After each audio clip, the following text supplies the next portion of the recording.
Freedom is a word that resonates deeply with Albertans. It's long been part of the province's political identity, connected to personal liberty, limited government, and strong provincial rights. Under Premier Danielle Smith and the United Conservative Party, UCP, freedom now emphasizes autonomy from the federal government, not just from regulation or tax. In this video, we explore, how is Danielle Smith giving Alberta more freedom? And what kind of freedom is it, personal, institutional, or political? Part 1. The Freedom Agenda. Since taking office in 2022, Danielle Smith's government has pursued a strategy focused on taking back control from Ottawa. Key initiatives include Bill 1, the Alberta Sovereignty within a United Canada Act, 2022, allows Alberta to refuse enforcement of federal laws it deems harmful to its interests. The proposed Alberta Pension Plan aims to withdraw Alberta from the Canada Pension Plan and create a provincial alternative. Bill 49, the Public Safety Statutes Amendment Act, 2024, establishes the Alberta Police Service under a Crown Corporation structure. Reform of Alberta Health Services shifts healthcare delivery to new regional bodies modeled after Crown entities. These changes are positioned as giving Alberta more say over its institutions, allowing the province to move faster and act independently of federal policy. Part 2. What is a Crown Corporation? A Crown Corporation is a government-owned entity that operates at arm's length from ministries. It's run by a board often appointed by cabinet, not elected officials. These corporations can deliver services like policing or labs while being partially or fully exempt from FOIP, Alberta's Freedom of Information and Protection of Privacy Act. This means the public may have limited access to how decisions are made within these bodies. Under Smith, Crown corporations are expanding. They allow the government to build new Alberta-run institutions without using traditional ministries. The cabinet retains control, but oversight and transparency are reduced. Supporters say this allows for agile, Alberta-first governance. Critics warn it concentrates power and bypasses democratic checks. Part 3. Comparing leadership styles.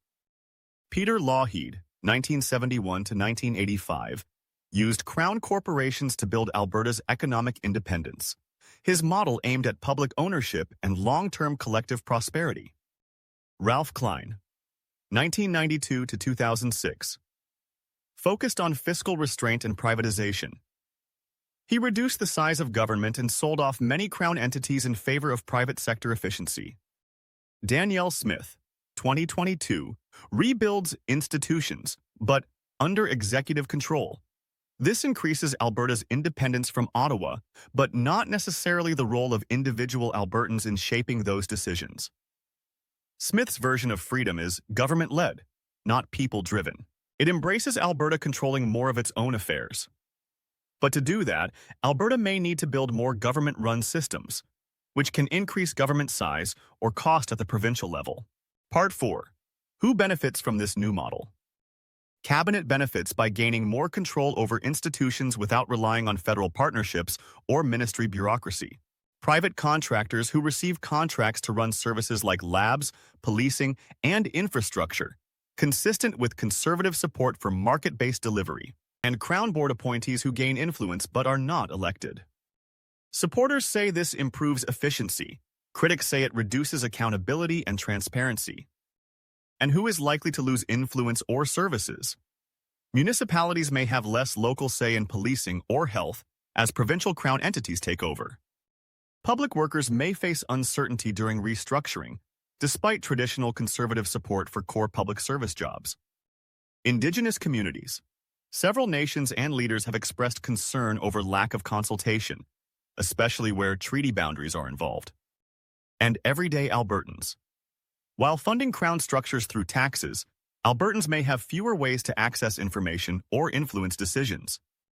Appointed boards are not publicly elected or FOIP compliant. This raises a core question. Is freedom expanding for institutions or shrinking for citizens? Part 5. Is this freedom for Albertans? Smith's government has clearly acted to increase Alberta's freedom from Ottawa. But is Alberta also gaining freedom for its people? Conservative values have long championed limited government, transparency, and personal responsibility. Smith's version of freedom appears to favor executive autonomy over local control. That might help Alberta assert itself nationally, but it may also reduce the public's role in shaping its own institutions. Freedom means different things to different Albertans. So we end with the central question. Is Alberta's freedom expanding for its people, or just its government? If you found this video interesting, like, share, and subscribe.